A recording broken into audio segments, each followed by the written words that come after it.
ఈ సెలీనియం ఉండే ఫుడ్ తీసుకుంటే త్వరగా అంటే మనం కొంతమందిలో సప్లిమెంట్ పెడతాం సెలీనియం, బట్ అవసరం లేదు. మనకి దేవుడిచ్చిన మెడిసిన్ ఉంది కదా ఫుడ్, దాని నుంచి కూడా మనకు సెలీనియం వస్తుంది కొద్దో గొప్ప.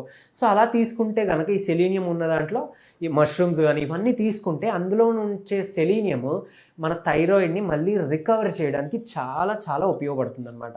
సో చాలా వరకు మేము యూజ్ చేసే థైరాయిడ్ సపోర్ట్ సప్లిమెంట్స్లో వాటిలో కూడా one of the main ingredient సెలీనియమే. సో అది చేసుకోవచ్చు. బ్రెజిల్ నట్స్ మీకు దొరికితే కనుక, లేదా ఆన్లైన్లో మీరు పెట్టుకోగలిగితే కనుక బ్రెజిల్ నట్స్ని కూడా ఆర్డర్ పెట్టుకొని ఒక బ్రెజిల్ నట్ని రోజు కూడా తింటే మీకు daily recommended dose of selenium అనేది వస్తుంది అనమాట. సో అది కూడా మీరు యూజ్ చేసుకోవచ్చు. ఇవన్నీ ఎలా తీసుకోవాలి?